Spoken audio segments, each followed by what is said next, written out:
kind of challenge does this run game present to you guys as a defense? It's tough. I mean, two of the premier backs in the league. Obviously, Gibbs. We all know how explosive he is, what he can do. I don't know if he gives enough credit for his vision. How he can run the stretch run game and cut it back. He's heavier than you think. And then Montgomery is, obviously he's a starting back for pretty much everybody in the league, and they have a great 1-2 punch, and not to mention a great line and a great scheme that's well coached, and it's going to be a huge challenge.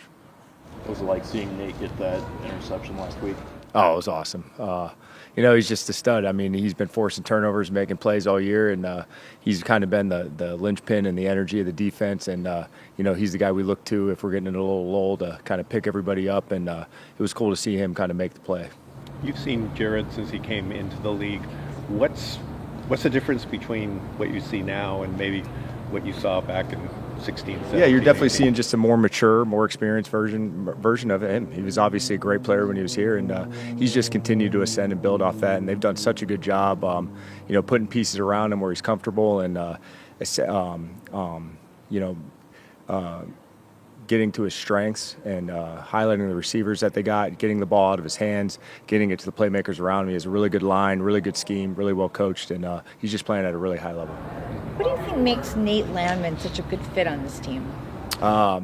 He's really smart, he's tough, and he can communicate. And, those are the three things usually when you can do that, and, we'll be able to make it work. And, I would say he's a lead at those three things, and, he's just a really good football player. He's big, he's heavy, and, we just love having him.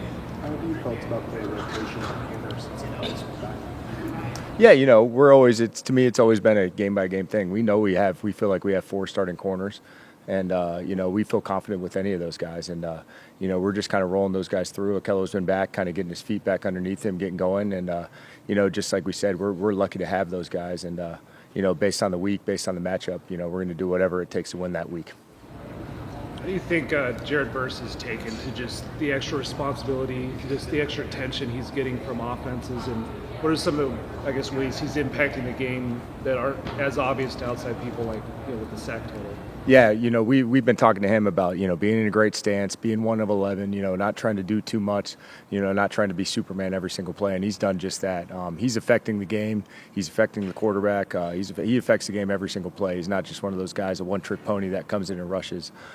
He's a guy that offenses have to account for him every play, and he's done just that. And it's not affecting, whether he's getting chipped or all that type of stuff. It's not affecting his effort.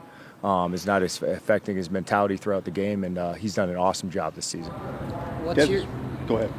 What's your approach throughout the week just for getting with your assistant coaches and, their input on the game plan and things like that? Yeah, we have an unbelievable staff, and I really lean on them in different portions of the game plan. And different coaches are responsible for a specific section. Chris Beek does an unbelievable job with our red zone. Aubrey does an awesome job with the first, second down pass.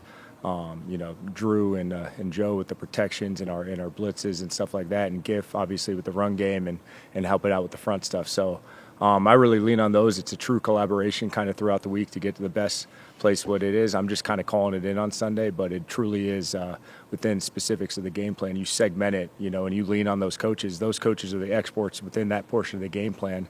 And we're just working together to put our guys in the best position based on the week. Dizwan Johnson got an opportunity, seemed like an expanded one last week. What's kind of his role? Is he outside linebacker, D-line, or how are you guys using? Kind of depends on the week. We just like we've kind of always done with, whether it's Tank or Josh Wallace or guys like that where you can move him around. He's a guy that you can move around. So depending on the matchup that week, we see him as a guy that could play D-line for us. And but he's obviously athletic enough to play on the edge, athletic enough to drop, do different things. So, he's a guy that has a really good skill set. And, and you saw him get in there last week and kind of get some action and do a really good job. What have you made of the way the Lions have used Jamison Williams kind of at varying points this year? Oh, he's been great. Obviously he's a guy that, they try to get up, and whether it's one-on-one isolations, getting him running across the field, throwing screens, he can run the whole route tree, really good hands. So he's just playing at a really high level, and you can see they're trying to feature him and get him the ball a lot. What's impressed you most about the way that Byron Young's been able to impact the defensively, not just from like a statistical standpoint, but what he's put on tape as well. It's like I was talking with Verse. It's how he affects every single play. He's playing at a really high level. He's got the sack numbers, but he's playing at a really high level, probably the best he's ever played every single play. And we ask a lot of him, and he steps up to it every single time. And, that group's just kind of ascending as a whole, and, he's right there at the forefront of it.